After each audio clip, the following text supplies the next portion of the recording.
Hey guys, okay, so this is going to be the stream of Full Tilt Exorcist. Let me go ahead and just do a couple of gameplay highlights real quick.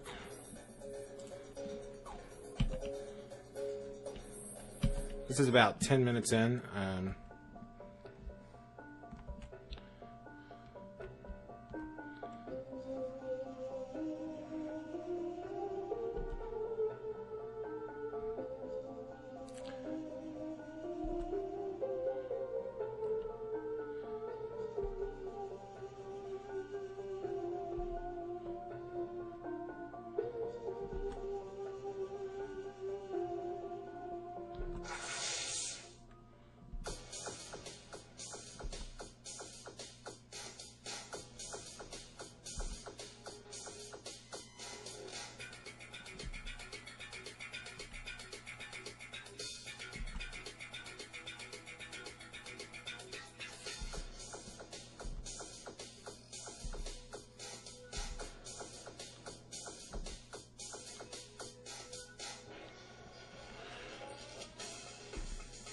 So this is a battle. It's the default battle system.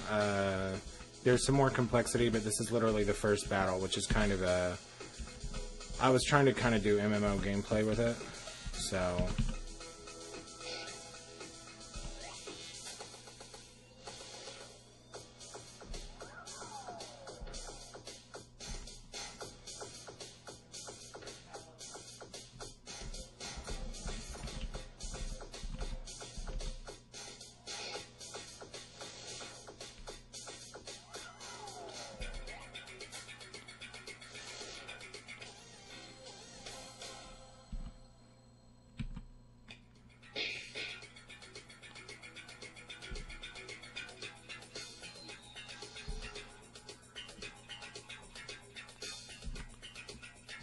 Part of what I was trying to do was very much a party or team-based combat, which basically makes it so each person has a role in combat.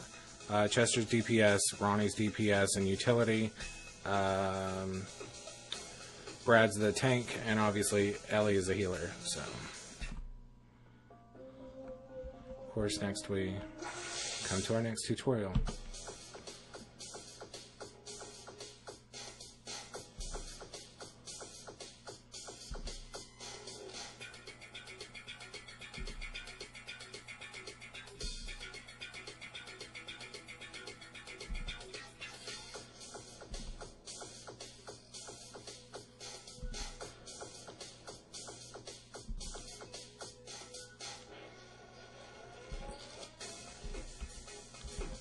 Okay, and so this is the sigil.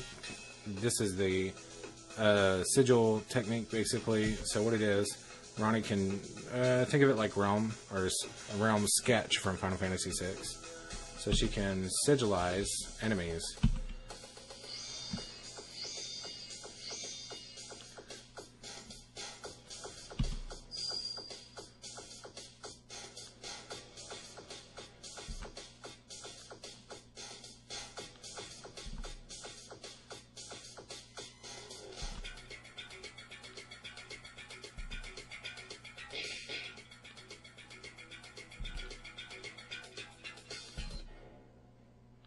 Of course, this is a story sequence, including hand-drawn or animation.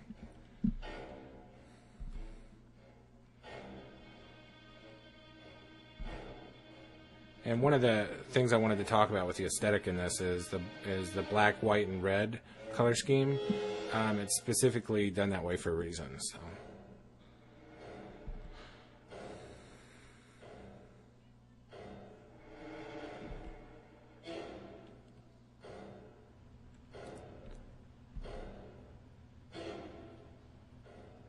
Of course, I got to change that. That wellspring is a fill-in word, but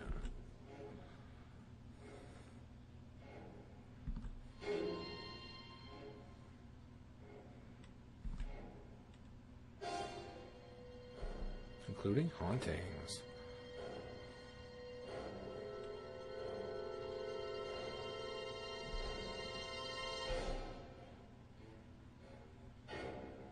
Of course, we skip past that.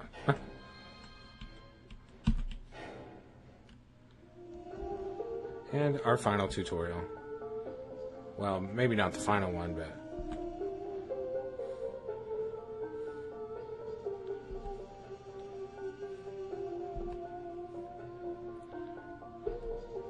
that's the hive. Okay, so the hive system basically is, before I proceed, Chester's going to explain it, but I'm going to explain it. The hive system is, right now in the forest, it's set up with animals so that there's a hive, and then the hive, if you beat the queen of the hive, everything else goes away. Well, that's how I wanted to do the exorcism sequence. Haven't got to that part of the game yet, because obviously their goal is to fight one ghost, right? So it's like a leveling up of power, kind of like DBZ or something. Anyway, but he's going to explain it now. If we wipe out the nest, then they'll leave us alone. Brad doesn't like that logic.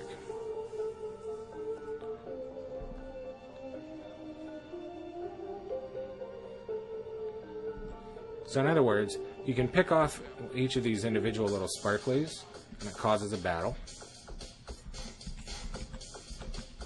But you can get more sigils. Of course, the sigils don't actually kill things. And I'm not sure if I programmed it in so that Ronnie can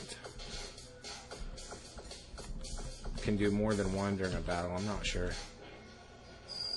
Oh, she can. Now there's a random chance for her to be able to sigilize that or not. So I figured it would be unrealistic if she couldn't draw more than one picture in a battle.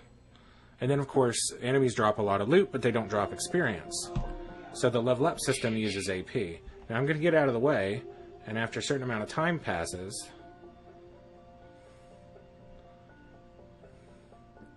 not to be like Sheldon, but... Bazinga. See? Another version of it shows up. That's because this little nest queen up here is still active. So what happens is, when you attack the hive... this is a boss battle. This middle chick here, the hive queen, is the boss, and basically once you defeat her, all is right in the world. I need to work on the battle animations, but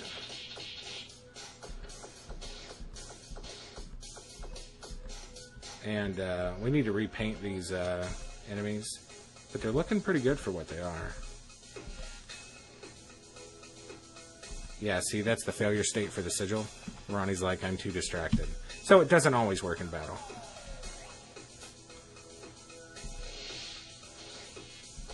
Oh, great, everybody's poisoned.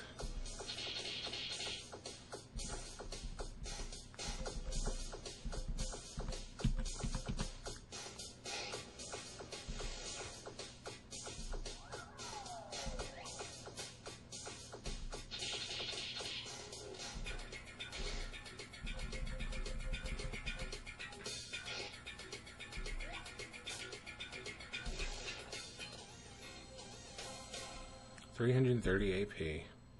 Mountain Buzz, Stinger, and Moon Pearl. Okay, so we'll get to rocks and crystals, but you notice everything went away once we killed the hive queen.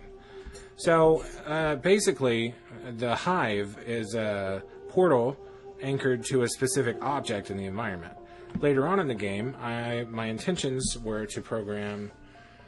Basically, you have a property value index, and it goes down if you destroy outright the objects, and then also, but it's kind of a link, that's where the portal breaches over to this world. So if you wipe the portal out, the ghosts or the undead or whatever get zapped back to where they came from. And I figured a nest would be kind of a beginner way to introduce that concept.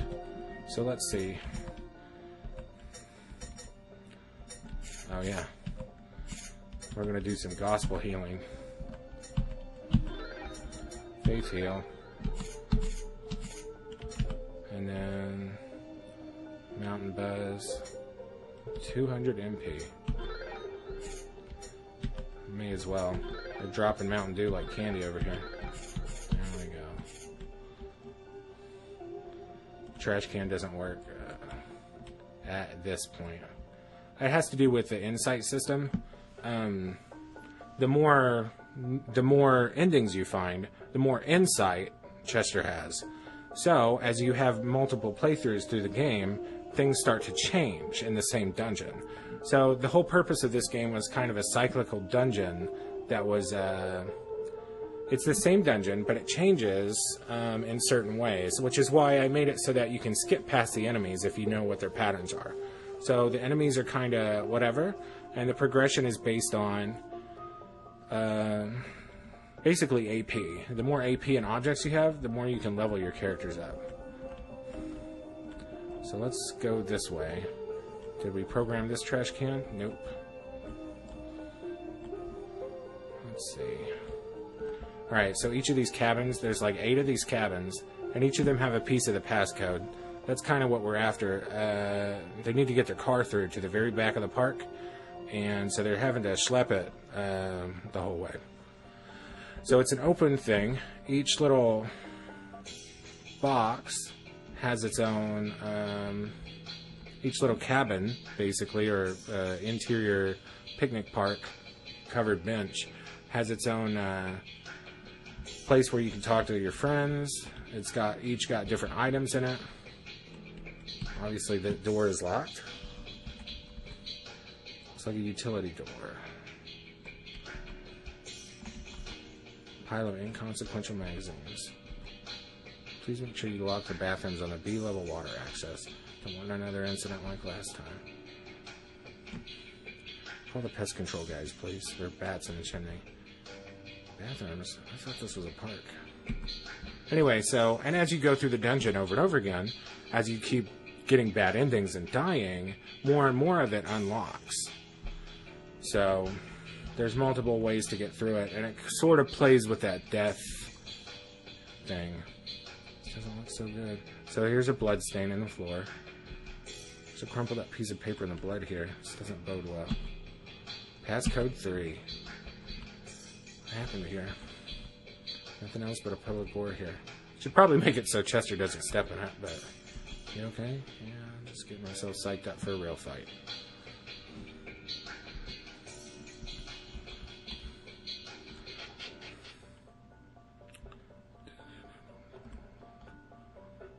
Here we go. The level up system.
Okay, so this brings up the tutorial for the power grid. The power grid, think of it like the sphere grid from Final Fantasy X. So it was kind of a way for me to do the stat system and make it so that the progression is kind of Dark Souls-y. So basically, you get loot from enemies, and you can use the loot to level yourself up and buy stuff. So...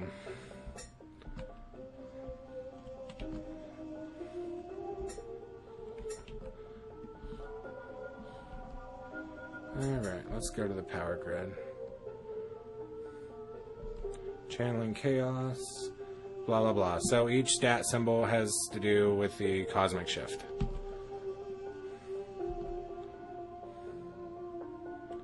Now, these level ups do carry between playthroughs. I didn't want to do a level based system because with the nature of multiple playthroughs, make it so that fighting the same enemies over and over again can be a really odious task. That's why I wanted to make it so that they're action-based. So, let's see here. Now this is kind of shoddily made. A lot of that has to do with VXAce's init functionality, and I didn't want to waste a lot of time on creating a custom GUI. I'm not the best at... actually, okay, so some of the custom programming stuff in this engine is Ruby. I have not been trained in Ruby. But I am pretty good at the default stuff itself. Actually, well, anyway, so we'll see. So this requires a Moon Pearl, and it gives Chester a bonus MP plus 30. So once we activate it, bam, it lights up, and the next two start to activate. So think of it like a power grid. The powered nodes activate the next powered nodes. So a Uranus rock will teach you basically an attack. Of course, we don't have any, so we're going to scroll all the way down to this little door down here, which should probably be marked clearer, but bam. Oh, just so that you know, you can function with all these different characters. Moon Pearl. No, out of Moon Pearls. Sigilize. What's the next one? Moon Pearl. MP plus 30. And Ellie. There we go. Moon Pearl. Anyway, so you can scroll through all of the characters that are in your party. Blah, blah, blah. There are some limitations to this engine, and this was just supposed to be a proof of concept, so... But I like what we've been able to do. And there are different enemy types, for instance. This one, let's see. I'm remembering a chicken, but I don't think it's a chicken. Nope, more fucking hornets. Pardon my language. God damn it. I need to fix that. Guess we'll start fighting them now.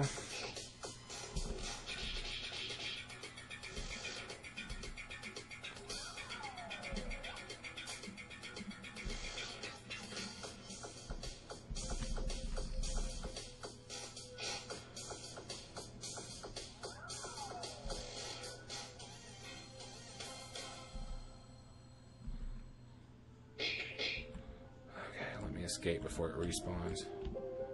Fudge. This is not how I wanted this to go at all. Okay, so there's a big lake. Anyway, if you haven't noticed, there's a ton of other houses. Fuck. See, I've played through this a million times. You'd think I'd know where all the triggers are, but apparently I don't.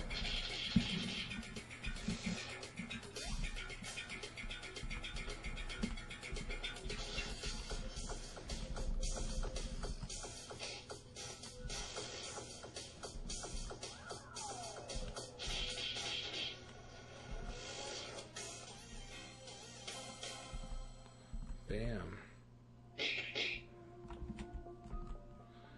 This door is locked. No. Okay. Here we go. Ah, now here it is. Sigils. Let me just... so we're going to talk about sigils for a little bit here. That's a... there's a sigil and a seal system. So a seal, think of a seal as in a lock, based on a specific enemy type. Ronnie's power can sigilize a specific sigil from a specific enemy that you fight. Occasionally, there are going to be seals on a door. You use one of those sigils to unlock the seal. For instance, there's an engraving of a spider on the door. So, we just have to find a spider. Also, the secondary use of sigils that I haven't discussed yet as an equipment item. So, for instance, this one prevents poison and increases agility. So, since we've been poisoned a couple times, well, for reasons, I'm going to leave that off Brad for now.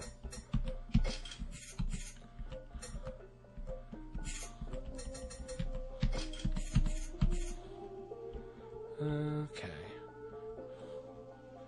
And of course, there's different areas to the park and different crystals. I'd like to make a different one, but I think that in general, the crystal is a good thing to, I don't know, it's kind of universal. And I like the idea of every time there's a room, you can talk with your characters. It makes me think of all those classics like Grandia, Persona 1. You know, when you go into a room and then you can have conversation that not only reminds you where you're supposed to go, but also gives flavor to your characters.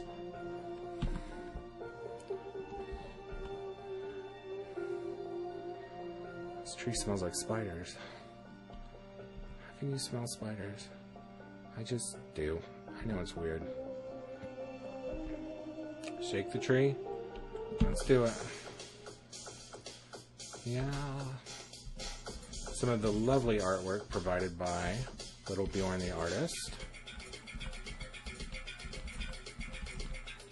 This is kind of a rush job with these, so we haven't had time to refine it. There are also quite a few limitations with the RPG Maker VX Ace system, but this is just supposed to be a proof of concept, so.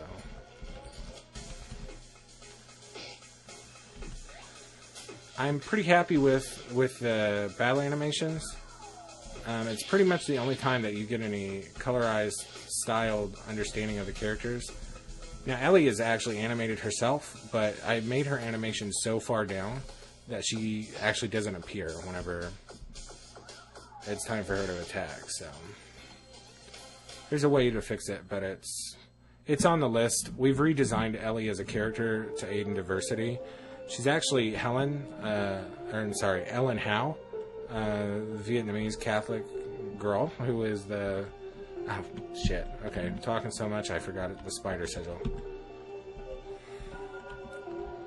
Here we go again. Oh, you're kidding me.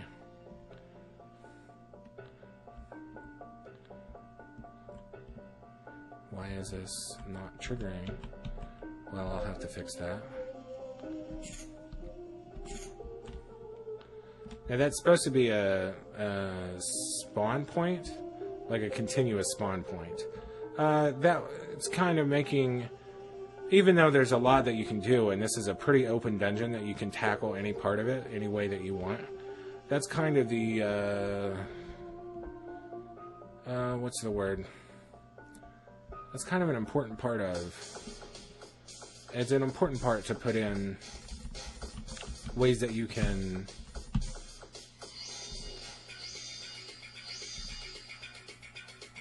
help the player, you know, if they have multiple ways to solve a specific dungeon, then that helps them get less fatigued, and it also helps them actually proceed through the storyline.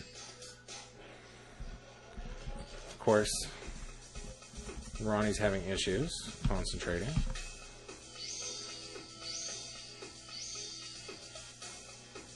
Really?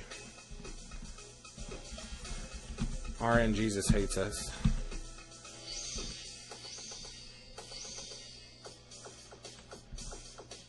Really, really, really.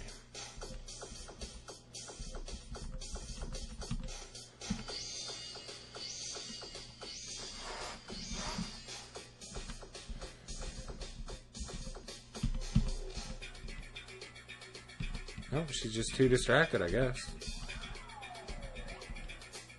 So we're going to kill this spider and then just try to go into a different battle and see if that resets anything. Boy, that is some RNG hates you. Spider silk found.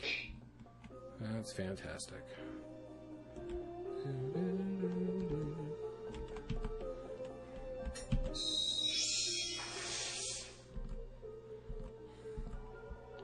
Now, that enemy respawn noise, I don't think it was because of the heal. Again, it's been a couple of months since I've actually sat down and worked on this, since we technically put this game on hiatus. It appears to be the web. More spiders. And again, the reason that there's not more variation in color is because we were trying to stick with the color scheme of black, white, and red. So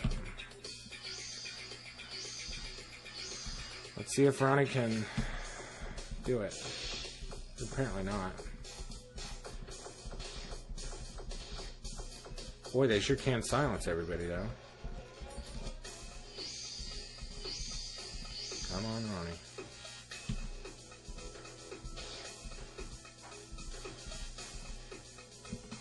Give me a second.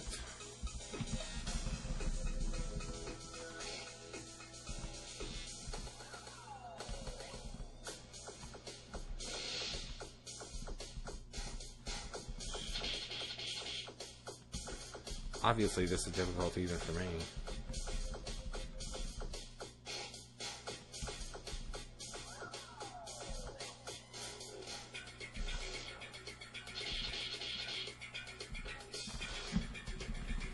Another part of it is the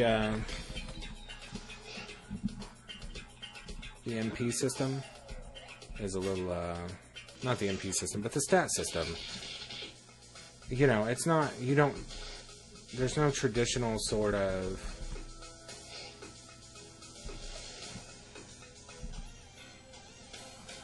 oh, good. Now, another interesting thing about the hive is you can reset it by sacrificing an item. So if you've got a hornet stinger, for instance, you can resummon the spiders. And then after a certain amount of time, the spiders will respawn. Now, what that amount of time is remains to be seen. We're going to keep walking, walking, walking. Healing poison.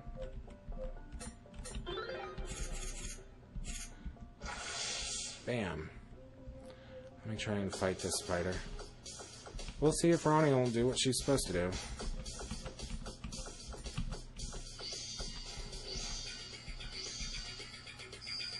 Bam! Finally. It only took 7 friggin' tries.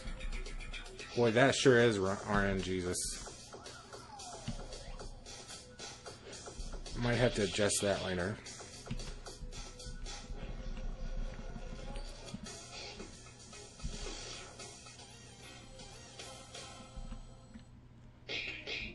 Bam. Okay. So now we can unlock the secrets of the park. Well, obviously there's more secrets. Each of these little entrances here is a new little room with new things to discover. Well, except for this one, because we've been in that one before.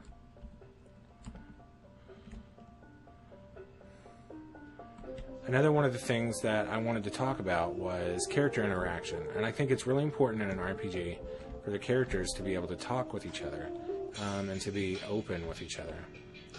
So I wanted there to be little skits that happen whenever there's open rooms and exploration points. So the parts like this are puzzle-solving parts, while they're also character development. So you get a twofer.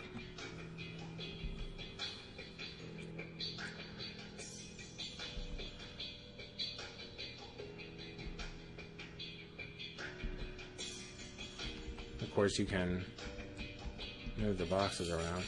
Now, see, this puzzle messes me up. But the real secret is, it doesn't matter what side of the table you're on.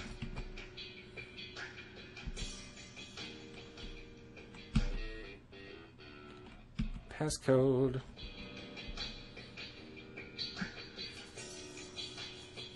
Ellie, commenting on the general state of disrepair.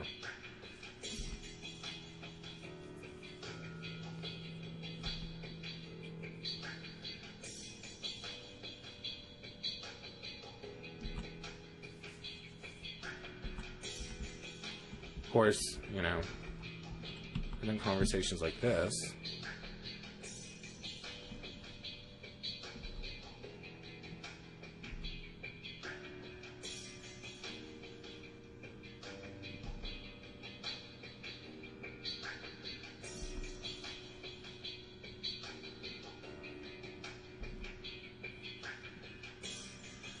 poo humor, classic. Or if they had indoor plumbing. That's an interesting takeaway for Chester to say. It's kind of foreshadowing for later on in the dungeon. Oh, well, I guess we should talk to Brad, too. This is a crap hole. See? More potty humor. True that. I have a horrible tendency to narrate and voice things. Alright, so let's go use that spider sigil. Oh, God. See, right across the main avenue. That's the devil.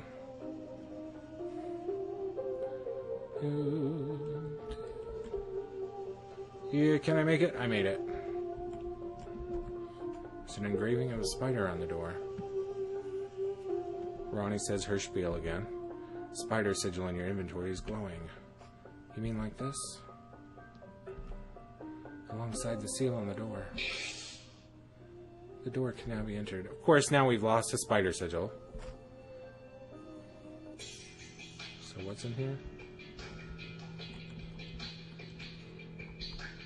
A thought occurs. Yes. How are we going to know what order to punch numbers in once we get the codes? I thought that we would put them in based on the name of the password piece. See, look, it has 2 numbers on it. Yeah, but which one is which? Ah, crap. Keep feeling this weird draft. Why is it so chilly here? This whole bench looks like it moves. Brad, help me out with this.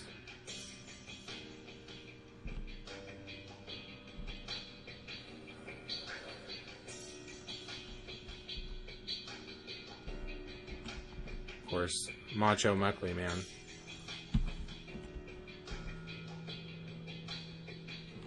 Alright, let's go down below.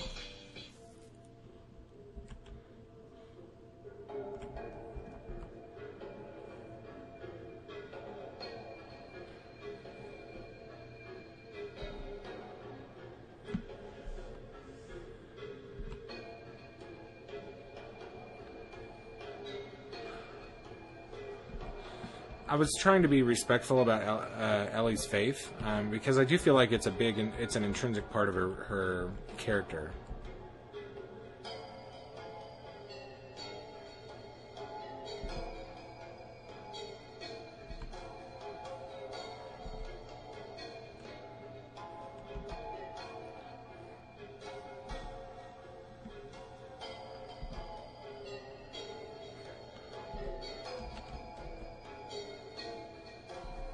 Whoops.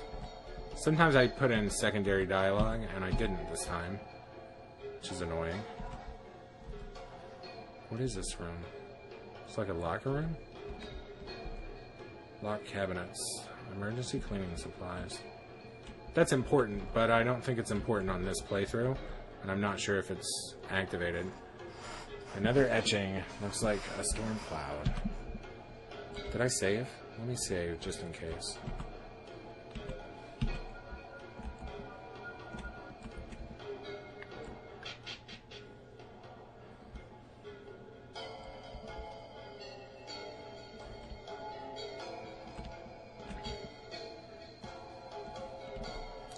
Some pipes.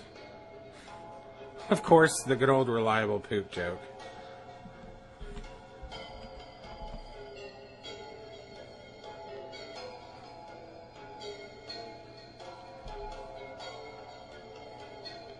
I just want to make a commentary on human nature. Okay, so they're out in the woods, and Brad waits until he finds an actual toilet in order to pee. I should probably lampshade that.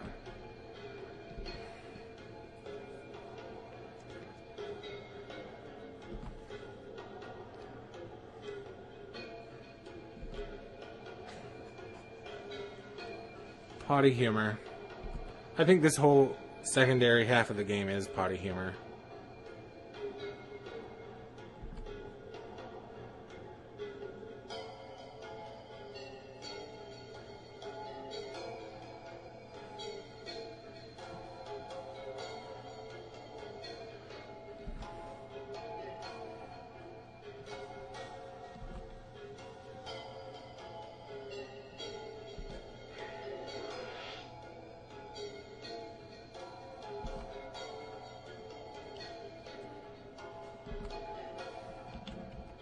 Of course, then you get to retain control. Where the hell did Brad go? Why does it smell so bad over here? There's brown smudges around the drain pipe. You don't think. So this is a little mini-game segment where but this is part of the exploration that you'll occasionally do. When you come across mysteries or locked room door puzzles, you'll have to pick up different clues and put them together in a certain order to come up with an outcome. This one is kind of a soft introduction to it.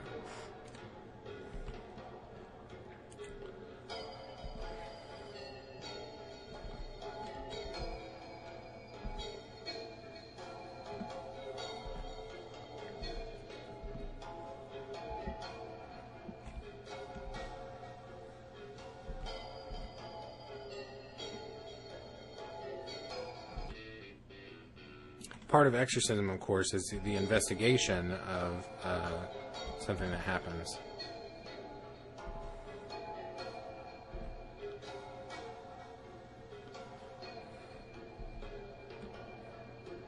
Of course, and Ronnie, well, he's kind of the gatekeeper. Some pipes that connect from this building out to further in the sewers. That would be the third clue. If you'll notice, Brad is gone. Found any clues yet? There are brown smudges on the drain pipe near where he peed. The door to the north is locked and I was standing in the entryway. Pipes that seem to connect to this building lead further out to the sewers.